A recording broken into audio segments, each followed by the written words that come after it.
ucraniano decidimos, traer a dos exponentes de esta colectividad muy importante en Argentina, en Ciudad de Buenos Aires y Misiones principalmente, pero están en el resto del país.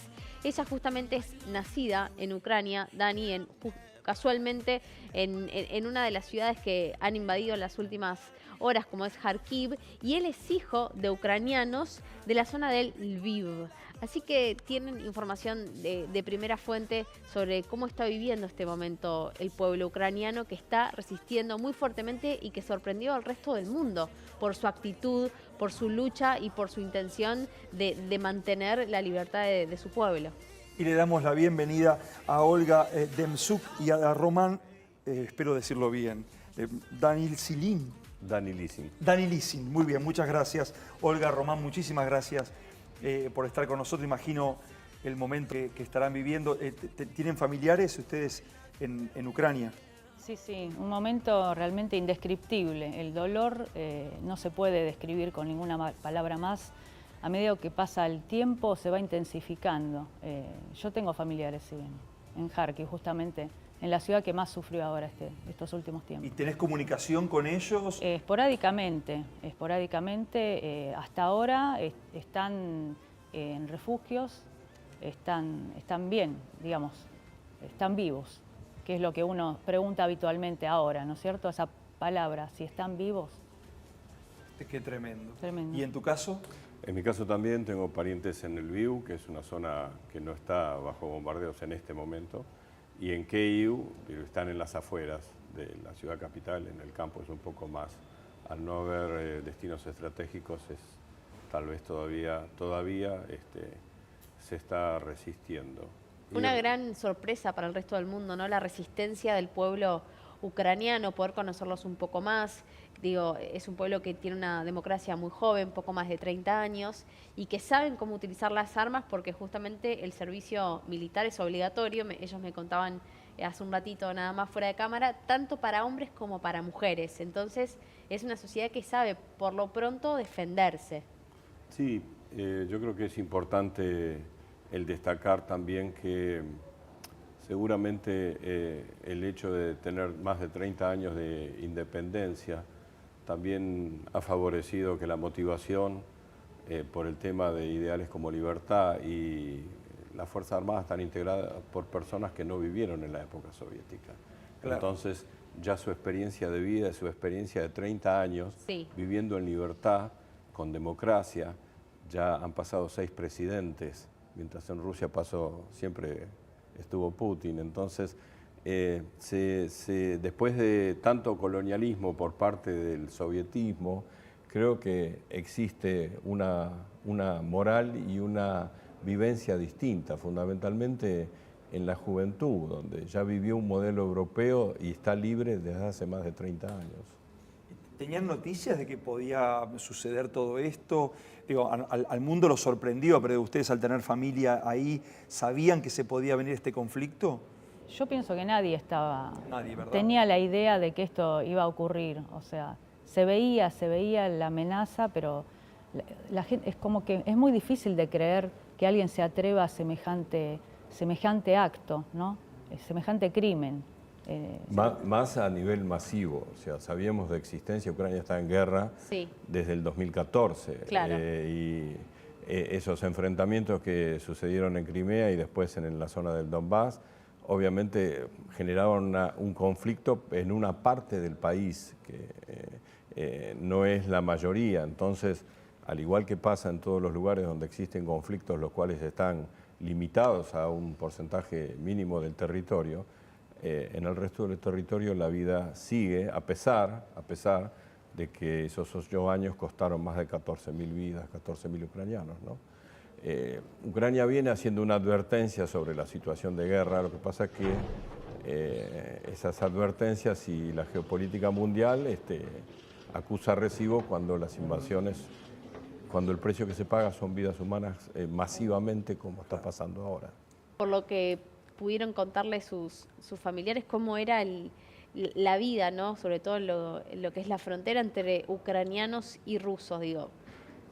A ver, nosotros estuvimos en Ucrania, ella estuvo en un par de veces, yo también, pertenecemos a instituciones de la comunidad y es muy común de todas las comunidades del mundo que viajen a Ucrania o a visitar familiares o... Desde en los últimos 30 años ha habido viajes continuos. ¿Y la convivencia con los rusos era...? La convivencia era absolutamente normal. Sí.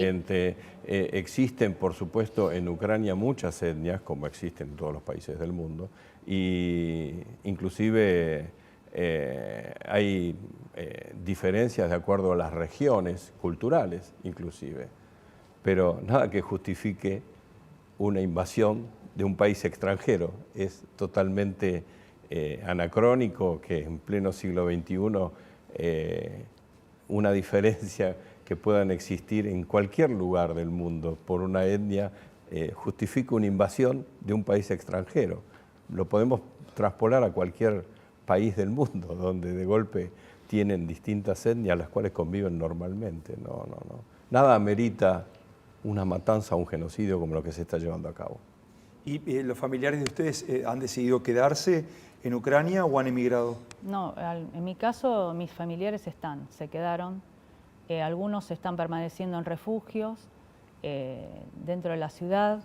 Ya a partir de que comenzó esto, digamos, están ahí, no se movieron. Y otros viven, digamos, en las afueras, en un pueblo pequeño, una pequeña ciudad, y están en su casa.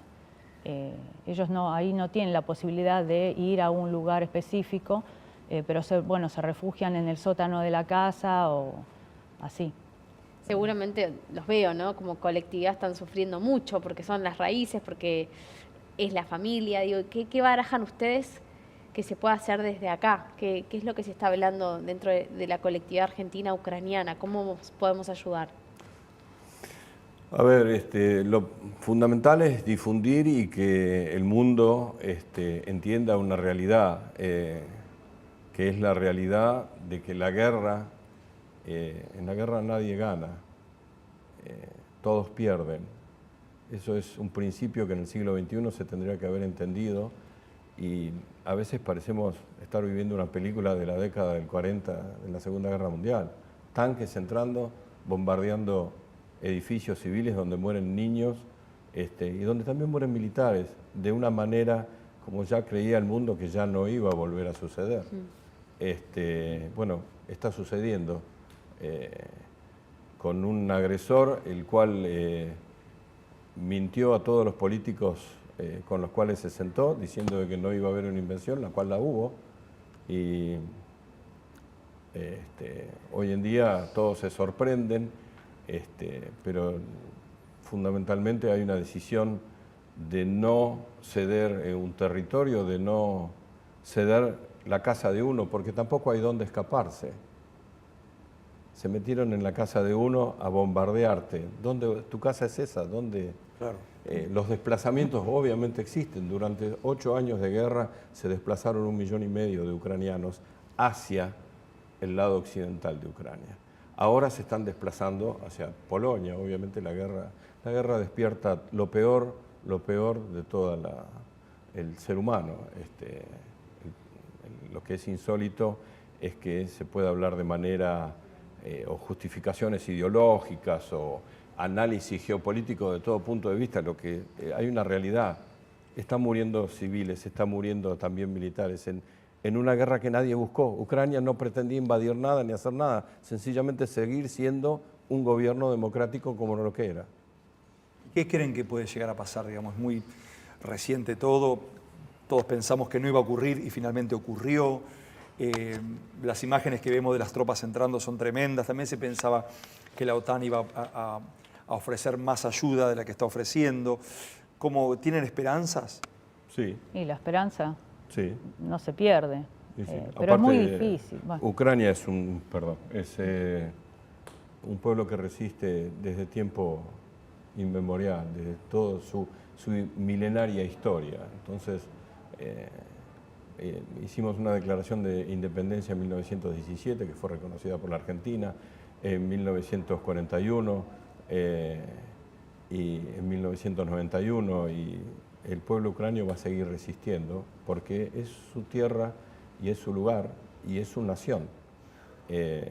Lo lógico es que las situaciones se cualquier situación de conflicto se resuelvan en la diplomacia y no generando genocidios o masivos como los que se están generando en este momento.